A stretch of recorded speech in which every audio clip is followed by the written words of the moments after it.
UPSC prelims 2026 में इस topic से दोबारा सवाल बनाकर आपसे पूछ सकता है। 2025 के पेपर में अभी सवाल बनाकर पूछा भी है, लेकिन इसको रिपीट करके 2026 में भी पूछ सकता है, because there is very strong rational behind it. क्या रैशनल है कि टॉपिक पूछा जाएगा, क्यों इतनी हाईएस्ट प्रोबेबिलिटी है, मैं आपको समझाऊंगा। साथ में इस टॉपिक से कौन सी चीजें इंपॉर्टेंट हो सकती हैं, मैं ये भी समझाऊंगा। अभी 16th फाइनेंस कमीशन की रिपोर्ट आई है, करंट अफेयर में है और वो बड़ी इंपॉर्टेंट है, इसलिए फाइनेंस कमीशन का टॉपिक इंपॉर्टेंट है। और ये टॉपिक 2025 के प्री में भी पूछा गया था 15th फाइनेंस कमीशन से, पर 16th फाइनेंस कमीशन की रिपोर्ट आने की वजह से 16th फाइनेंस कमीशन भी इंपॉर्टेंट है। यूपीएससी के ऐसे सवाल, इतने भारी भरकम सवाल कैसे लगाते हैं, ये भी मैं समझाऊंगा। उससे पहले 2025 के प्री में ये सवाल पूछा क्यों गया 15th फाइनेंस कमीशन से, क्योंकि 15th फाइनेंस कमीशन की जो रिपोर्ट थी वो 2026 में एंड हो रही थी एंड 16th फाइनेंस कमीशन का गठन किया गया था, चेयरपर्सन अरविंद पनगरिया साहब को बनाया गया था। इसलिए 2025 में क्योंकि ये करंट अफेयर में था, इसलिए ये सवाल 2025 के प्री में 15th फाइनेंस कमीशन के ऊपर सवाल पूछा गया। पर सवाल कैसे बनाया, देखिए किस तरह से यूपीएससी सवाल बनाता है और आपसे क्या जानना चाहता है। कहते हैं एलिमिनेशन हैज बीन एलिमिनेटेड। एक बार ये सवाल रीड करते हैं और आपको समझ में आ जाएगा कि whether elimination has been eliminated or not. Let's go to this question. It has recommended grant of 4,800 crores from the year 2022 to 2023 to the year 2025 to 2026 for incentivizing states to enhance the educational outcome. Second point है 45% of net proceeds of the union tax are to be shared with the states and 45,000 crore are to be kept as performance based incentive for all states for carrying out the agriculture reforms, and it reintroduced tax efforts criteria to reward the fiscal performance. बहुत ध्यान से देखिएगा, आराम से इन चीजों को समझिए। 15th finance commission क्या करता है कि वो सेंटर का जो डिविजिबल पूल ऑफ टैक्सेस है उसको स्टेट को भी थोड़ा सा पैसा उसमें से निकाल कर देता है, यानी वो कितना पैसा देगा इसको हम बोलते हैं वर्टिकल डिवोल्यूशन। और स्टेट आपस में कैसे बांटेंगे इसको हम बोलते हैं हॉरिजॉन्टल डिवोल्यूशन। मैं अभी सब पढ़ाऊंगा, मैं बस आपको हिंट दे रहा हूं। और अगर आप देखें ये सब आप जानते हैं, 15 फाइनेंस कमीशन 41% जो है स्टेट से सेंटर को 41% दिया जाएगा, और ये 41 की जगह यहां पर 45 लिख रखा है, इसलिए सेकंड स्टेटमेंट इनकरेक्ट है। जैसे आप सेकंड को हटाएंगे आंसर तक पहुंच जाएंगे 134। मैं जो पॉइंट बताना चाहता हूं कि अगर आपको ये नंबर्स नहीं भी याद हैं तो भी चलेगा, यूपीएससी सिर्फ आपसे जानना चाहता था कि वर्टिकल डिवोल्यूशन के नाम पर सेंटर स्टेट को कितना पैसा देता है। वो 45 नहीं 41% है, और ये सबको पता है, ये वेल नोन फैक्ट है। यानी सेकंड को जैसे एलिमिनेट करेंगे आप आंसर तक पहुंच जाएंगे। लेकिन बहुत से लोग ऐसे सवालों को देखकर डर जाते हैं, कहते हैं ये नंबर कैसे याद होंगे इन नंबर का। लेकिन दोस्तों कोई रेलेवेंस नहीं है, क्योंकि यूपीएससी जो पूछना चाहता है वो सेकंड स्टेटमेंट जानते हैं या नहीं ये पूछना चाहता है। आई होप इस सवाल को करने का आपको तरीका समझ में आया कि do focus on what you know. डरिए मत, उस पर फोकस कीजिए, आपको क्या पता है। अगर आपको 41% पता है तो बस आप सेकंड को एलिमिनेट करके आंसर तक पहुंच सकते हैं। Elimination has been eliminated, I don't know ये कौन कहता है और क्यों कहते हैं, मुझे अभी तक समझ नहीं आया। आपको समझ में आया तो मुझे कमेंट सेक्शन में जरूर बताएगा। 2025 के सवाल का पूछे जाने का रैशनल मैंने करंट अफेयर में बताया कि करंट अफेयर में 16 फाइनेंस कमीशन का गठन हुआ और 2025 के फाइनेंस कमीशन की रिपोर्ट का वो अंत हो रही थी, वो ड्यूरेशन अंत हो रहा था, इसलिए सवाल पूछा। लेकिन यूपीएससी का एक सबसे स्ट्रॉन्गेस्ट पैटर्न जो मैंने आपको बताया था, प्रिडिक्ट द अनप्रेडिक्टेबल सीरीज जो हमने 2025 के लिए की थी, अगर वो पैटर्न आप चाहेंगे मैं दोबारा बता दूंगा, लेकिन मैं आपको हिंट दे देता हूं।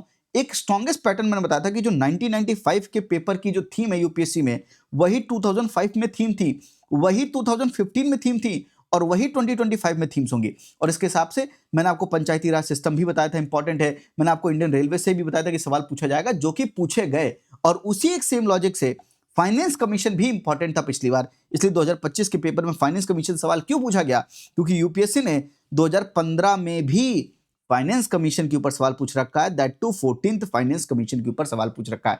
और यहां पर भी क्या पूछा है कि स्टेट का शेयर 32% से 42% बढ़ा दिया। यानी यूपीएससी का अगर आप क्वेश्चन के स्टेटमेंट को देखो तो यूपीएससी कहां पर फोकस कर रहा है, वर्टिकल डिवोल्यूशन पर फोकस कर रहा है। And second, it made recommendation concerning sector specific grant, तो दूसरा फोकस कहां पर रहता है, ग्रांट्स के ऊपर फोकस रहता है। कैसे पीवाईक्यू एनालाइज करते हैं, 14th फाइनेंस कमीशन या फाइनेंस कमीशन के कौन से एरियाज इंपॉर्टेंट है, आपको यहां से समझ नहीं आ रहा दोनों स्टेटमेंट पढ़ के कि ग्रांट इंपॉर्टेंट है और डिवोल्यूशन इंपॉर्टेंट है, vertical devolution as well as horizontal devolution. और अगर आपको ये बात पता थी 2015 में आपने सवाल किया और इसी हिसाब से आपने 15th फाइनेंस कमीशन तैयार किया, जो कि मैंने अपने इकोनॉमी कोर्स में पढ़ाया भी था। मैं रेफरेंस आपको दे रहा हूं, इसका मतलब नहीं है कि मैं क्लेम कर रहा हूं, मैं रेफरेंस दे रहा हूं। 15 फाइनेंस कमीशन के बारे में मैंने अपने इकोनॉमी कोर्स में भी पढ़ाया था और बताया भी था कि 41% होता है और वही वर्टिकल डिवोल्यूशन ये पीवाईक्यू भी करवाया था और उसी को सिर्फ लगाकर आपका आंसर पहुंच जाएगा। अब कोई कहेगा सर आपने ये नहीं पढ़ाया, ये नहीं पढ़ाया।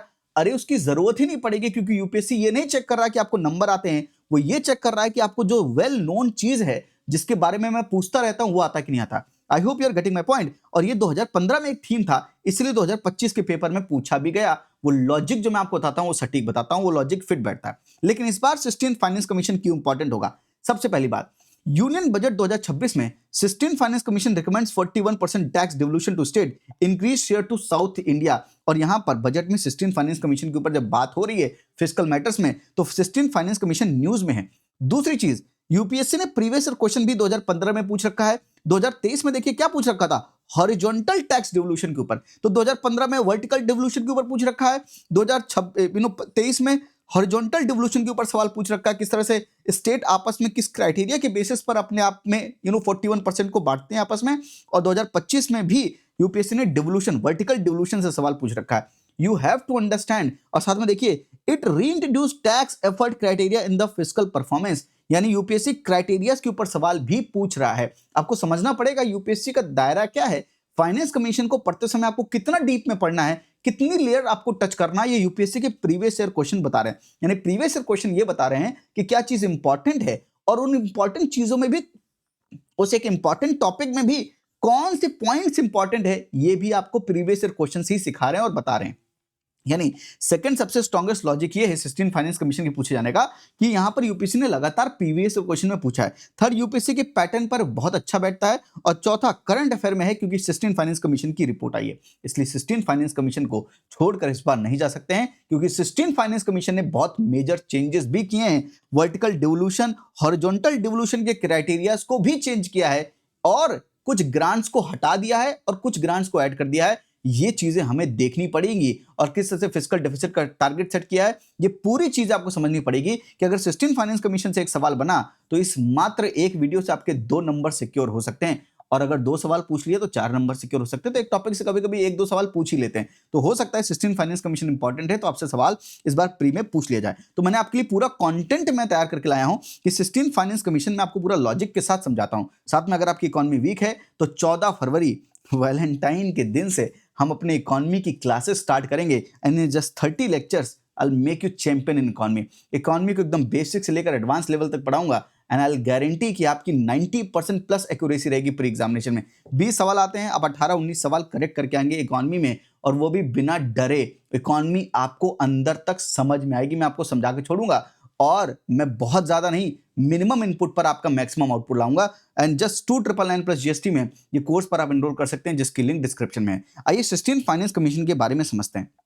ये फाइनेंस कमीशन एक कॉन्स्टिट्यूशनल बॉडी अंडर आर्टिकल 280 बनाई गई है और ये हर 5 साल के लिए कंस्टिट्यूट की जाती है।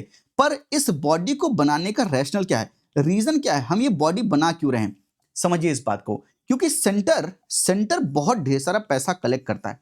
सेंटर के पास रेवेन्यू के स्ट्रीम ज्यादा है लेकिन स्टेट के पास रिस्पॉन्सिबिलिटीज हैं काम करने के लिए, यानी काम जो होते हैं वो स्टेट लेवल पे होते हैं और सेंटर के पास फाइनेंस है, स्टेट के पास रिस्पॉन्सिबिलिटी है। तो स्टेट अपनी रिस्पॉन्सिबिलिटी को बिना फाइनेंस के साथ कैसे कर सकता है? इसलिए सेंटर कुछ पैसा स्टेट को निकाल के देता है और ये कितना पैसा देगा स्टेट को, इसके लिए कमीशन बनाते हैं जिस कमीशन का नाम है फाइनेंस कमीशन। तो finance commission is that commission कि सेंटर स्टेट को कितना पैसा देगा और स्टेट आपस में कैसे पैसा बांटेंगे, इन चीजों को बताने के लिए, यानी प्रॉपर मनी मैनेजमेंट या प्रॉपर फाइनेंस का मैनेजमेंट हो सके और जिसके पास जितनी रिस्पॉन्सिबिलिटी है, जो जैसा परफॉर्म कर रहा है उसको उतना पैसा मिल सके। सिंपल बात समझें कि पापा अपने बच्चों को कितना पैसा देंगे, उसके लिए मम्मी जो है एक क्राइटेरिया बता रही है कि इतना, अगर बच्चा अच्छा परफॉर्म कर रहा है इतना पैसा देना चाहिए, अगर वो ऐसा कर रहा है तो ऐसा पैसा देना चाहिए। तो सेंटर स्टेट को कितना पैसा देगा और किस तरह से vertical devolution and horizontal devolution होगा, उसके लिए फाइनेंस कमीशन बनाया गया है और अभी 16 फाइनेंस कमीशन की रिपोर्ट भी आई है। तो फाइनेंस कमीशन क्या करेगा, ये जो सेंटर हैं उसके पास जो यूनियन टैक्स का डिविजिबल पूल है, जो पैसा है उससे स्टेट को कितना पैसा मिलना चाहिए। अगर यहां पे 100 रुपए इनके पास हैं तो लेट्स से 41%, यानी 100 रुपए में 41 रुपीज निकालकर सारे स्टेट को कंबाइंड मोदी साहब जी देंगे और उसके बाद ये 41 रुपीज आपस में स्टेट कैसे बांटेंगे, इसको हम बोलते हैं हॉरिजॉन्टल डिवोल्यूशन। मतलब पापा बच्चों को पैसा दे देंगे एग्जाम्पल के लिए, और ये बच्चे आपस में कैसे बांटेंगे, तो ये बच्चे आपस में कैसे बांटेंगे, इसको हॉरिजॉन्टल डिवोल्यूशन कहते हैं। जाहिर सी बात है, पापा अगर जनरेशन ओल्ड जनरेशन है, बच्चे यंगर जनरेशन है, तो यंगर जनरेशन आपस में बांट रहे हैं तो हॉरिजॉन्टल है, लेकिन ये एक जनरेशन से दूसरे जनरेशन है तो वर्टिकल है। I hope you are getting the point also कि वर्टिकल क्यों लिखा है, हॉरिजॉन्टल क्यों लिखा है। तो मोदी साहब से स्टेट्स को जब पैसा जाएगा तो वर्टिकल डिवोल्यूशन है, और स्टेट जब आपस में बांटेंगे एक ही लेवल पर तो उसको हम बोलेंगे हॉरिजॉन्टल डिवोल्यूशन। तो फाइनेंस कमीशन का मेन काम क्या है, इस डिवोल्यूशन, इस मनी के पर्पस को, कितना मनी कैसे जाएगा, वर्टिकल डिवोल्यूशन और हॉरिजॉन्टल डिवोल्यूशन कैसे होगा, इस पर फोकस करेगा। और इसीलिए हर 5 साल के लिए कमीशंस बनाए जाते हैं। इस बार 16 फाइनेंस कमीशन जो बनाया गया है उसके चेयरपर्सन डॉक्टर अरविंद पनगरिया साहब हैं, और इसकी पीरियड क्या है, 2026-27 से 2030-31 के लिए रहेगा। इसलिए 2026 में प्री 2026 में इससे सवाल बनने की पूरी प्रोबेबिलिटी है, और रिपोर्ट को टेबल किया गया 1 फरवरी 2026 को। Yes, devolution of central taxes, तो कितना डिवोल्यूशन करेंगे, तो स्टेट का जो शेयर होगा वो डिविजिबल पूल चेंज नहीं किया गया, वो 41% ही है। तो ये चेंज नहीं किया गया, ये same as 15th finance commission है, तो ये 41% ही रहेगा। लेकिन इस डिविजिबल पूल में क्या होता है, इस डिविजिबल पूल में जितना भी पैसा आता है, यहां पर लिखा है divisible pool is arrived at after excluding the cost of collection and सेसेस and surcharge from the gross tax revenue. तो गवर्नमेंट का जो ग्रॉस टैक्स रेवेन्यू होता है, जीटीआर होता है, उसमें से जब ये चीजें हटा देते हैं, हम cess surcharge and cost of collection हटा देते हैं, तो जो पैसा आता है उसको हम डिविजिबल पूल कहते हैं, और उस डिविजिबल पूल से 41% हम कंबाइंड सारी स्टेट को देंगे। तो ये हमारा चेंज नहीं हुआ है, दिस हैज बीन अनचेंज्ड। पर क्या चेंज हुआ है, criteria for horizontal devolution, state आपस में पैसा कैसे बांटेंगे, इसमें चेंज किया गया है। और क्या चेंज किया गया है आपको ध्यान से देखना पड़ेगा। इनकम डिस्टेंस, इनकम डिस्टेंस क्या होती है, basically difference between a states per capita income. जो स्टेट का जीएसडीपी होता है, ग्रॉस स्टेट डोमेस्टिक प्रोडक्ट, उसमें जब हम पर कैपिटा निकाल लेंगे, और जो टॉप 3 रिचेस्ट लार्ज स्टेट का पर कैपिटा आएगा उससे कितनी दूरी है। तो फॉर एग्जांपल अगर महाराष्ट्र का 100 आया और बिहार का 10 है, तो ये जो डिस्टेंस है इसको हम बोलते हैं इनकम डिस्टेंस, इसको हम बोलते हैं इनकम डिस्टेंस। तो इनकम डिस्टेंस के क्राइटेरिया के हिसाब से जो ज्यादा पुअर स्टेट है उसको ज्यादा पैसा मिलना चाहिए, जो ज्यादा रिच स्टेट है उसको कम पैसा मिलना चाहिए। तो इनकम डिस्टेंस जितनी ज्यादा होगी उतना ज्यादा, यानी यहां पर क्राइटेरिया क्या है, पहले ये 45% था, यानी जब आप पैसा बांटोगे उसमें 45% वेटेज किसका था, इनकम डिस्टेंस का था। लेकिन इस 45 को चेंज करके 16 फाइनेंस कमीशन में कम कर दिया गया 42.5%, 42.5% यानी 2.5% जो है इनकम डिस्टेंस के क्राइटेरिया को कम किया गया है।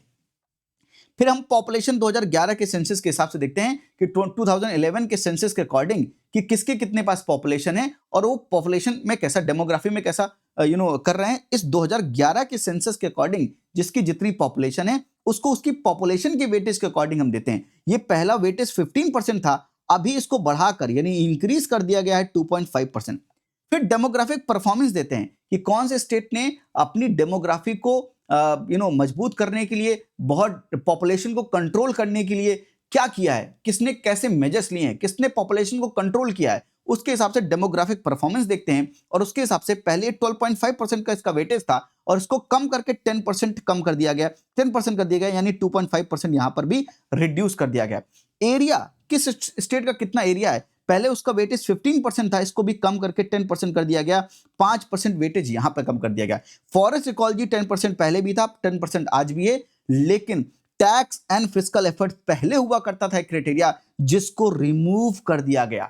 16 फाइनेंस कमीशन ने 2026 जो रिपोर्ट आई है उसमें एक टैक्स एंड फिस्कल एफर्ट्स कि कौन सा स्टेट कितना बढ़िया टैक्स कलेक्ट कर रहा है, फिस्कल पैरामीटर्स को कितनी बढ़िया तरीके से रखता है, फिस्कल डेफिसिट कंट्रोल में रखता है, ये सब चीजें जो करते थे स्टेट, उसको इंसेंटिव दिया जाता था ये सब करने के लिए। और पहले 2.5% का वेटेज हुआ करता था पैसे को देने के लिए, आपस में स्टेट कैसे बांटेंगे, तो उस चीज में इस चीज को भी वेटेज दिया जाता था। लेकिन अब इस चीज को रिमूव कर दिया गया है और एक चीज इंट्रोड्यूस नहीं की गई है, contribution to GDP, gross state domestic product.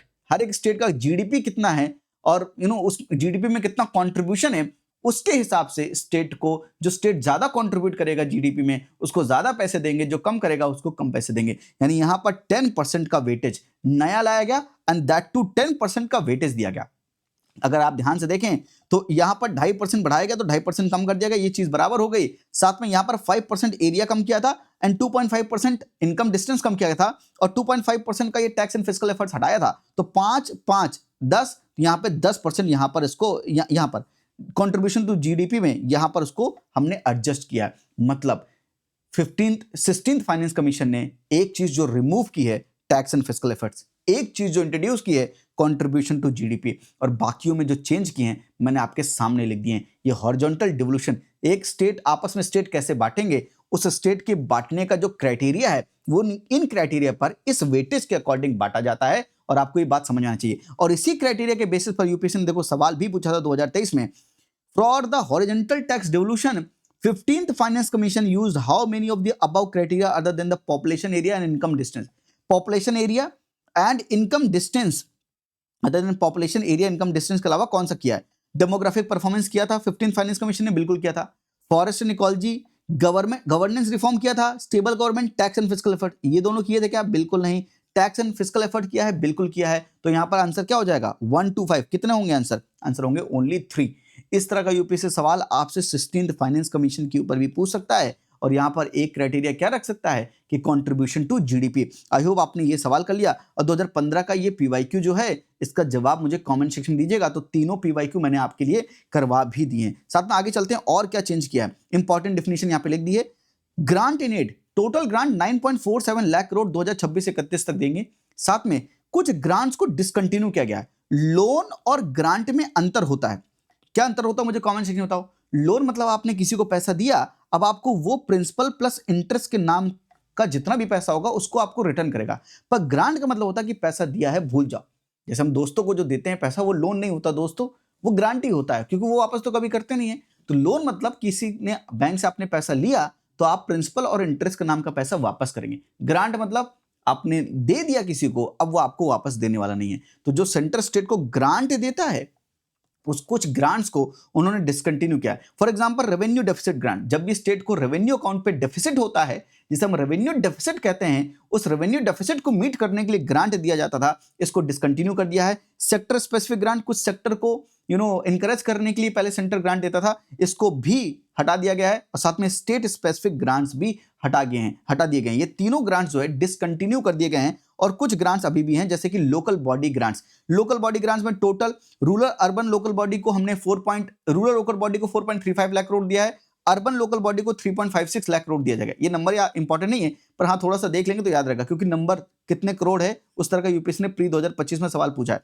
80% basic grant रहेंगी, जिसमें 50% जो है अनटाइड, किसी भी चीज से टाई नहीं रहेगा, मतलब कि आप उसमें कुछ भी कर सकते हैं। लेकिन 50% किसमें टाइड होगा? सैनिटेशन एंड सॉलिड वेस्ट में ही आपको काम करना होगा, वो पैसा वहीं पर लगाना होगा, एंड वाटर मैनेजमेंट में भी लगाना होगा। यानी solid and sanitation waste, solid waste and sanitation and water management, इन दो चीजों में आपको 50% अपना ग्रांट जो है वो खर्च करना पड़ेगा। उसको हम बोलते हैं टाइड, मतलब यही काम करना पड़ेगा। इसके अलावा रेस्ट जो 50% है वो अनटाइड है, उससे आप बाकी काम कर सकते हैं। साथ में 20% जो होगा परफॉर्मेंस ग्रांट होगा, यानी इसका 80% बेसिक ग्रांट होगा एंड 20% परफॉर्मेंस ग्रांट होगा, जहां पे स्टेट कैसे परफॉर्म कर रहे हैं वो देखा जाएगा, एंड लोकल बॉडी की परफॉर्मेंस को भी देखा जाएगा। यस, कि लोकल बॉडी का परफॉर्मेंस मतलब कि उसके खुद का सोर्स जो है रेवेन्यू का, उससे कितना पैसा उसके पास आ रहा है। साथ में कुछ एंट्री कंडीशन इस ग्रांट के लिए कि कम से कम लोकल बॉडीज का कॉन्स्टिट्यूशन होना चाहिए। कॉन्स्टिट्यूशन ऑफ लोकल बॉडीज मतलब वहां पर लोकल बॉडीज होनी चाहिए, एंड ऑडिटेड अकाउंट्स का पब्लिक डिस्क्लोजर होना चाहिए। साथ में timely constitution of state finance commission, यानी उस स्टेट का स्टेट फाइनेंस कमीशन की टाइमली कॉन्स्टिट्यूशन यानी उसको बनाया जाना चाहिए। तो ये कुछ क्राइटेरिया है जिसके हिसाब से लोकल बॉडी ग्रांट दी जाएगी। स्पेशल अर्बन ग्रांट्स दिया गया है। स्पेशल इंफ्रास्ट्रक्चर ग्रांट, इंफ्रास्ट्रक्चर को प्रमोट करने के लिए 56,100 करोड़ रुपीस दिए गए हैं। For cities with the population of 10 to 40 lakh के लिए एप्लीकेबल होगा सेंसस 2011 के डेफिनेशन के अकॉर्डिंग। साथ में इसका पर्पस क्या होगा? इसका पर्पस सिर्फ एक ये कि waste water and sanitation system को ठीक करने के लिए ये पैसा लगाया जाएगा। साथ में अर्बनाइजेशन प्रीमियम ग्रांट भी दिए जाएंगे, जहां पे 10,000 crore rupees one time grant है, and this is for merger of peri urban villages and rural to urban transition policy के लिए पैसा दिया जाएगा। साथ में डिजास्टर को मैनेज करने के लिए ग्रांट जो देते हैं उसको हम बोलते हैं डिजास्टर मैनेजमेंट ग्रांट। इस बार 2 लाख 2.04 लाख करोड़ रुपीस का कॉर्पस है। साथ में सेंटर का जो शेयर होगा 1.56 लाख करोड़ होगा। एंड यहाँ पर हम स्टेट के साथ कॉस्ट शेयरिंग करते हैं disaster management. And north eastern and Himalayan states के लिए कॉस्ट शेयरिंग है 90:10। 90 सेंटर देगा, 10 स्टेट देगा, लेकिन अदर स्टेट्स के लिए 75 सेंटर देगा और बाकी 25 स्टेट्स देंगे। तो ये डिजास्टर मैनेजमेंट ग्रांट हो गया।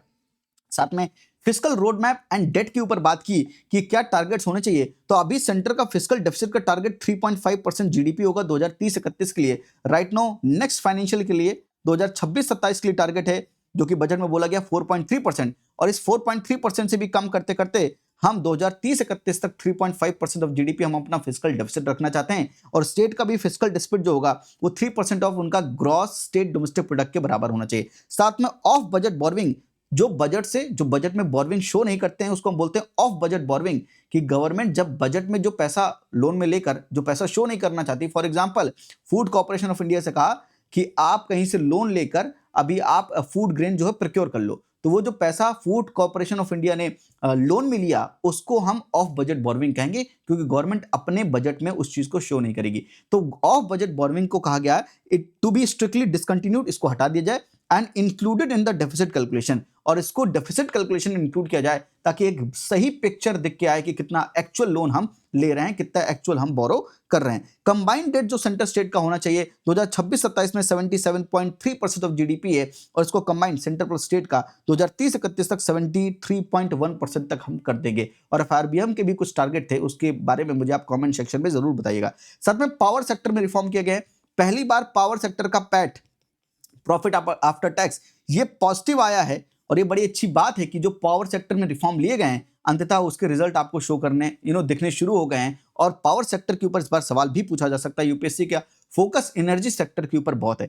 Push for privatisation of discom, discom का प्राइवेटाइजेशन के लिए पुश किया गया है, ऐसा इन्होंने रिकमेंडेशन दिया है। साथ में स्पेशल पर्पस व्हीकल बनाया जाए ताकि हम to warehouse the discom debt के वेयर हाउस करने के लिए स्पेशल पर्पस व्हीकल बनाया जाए।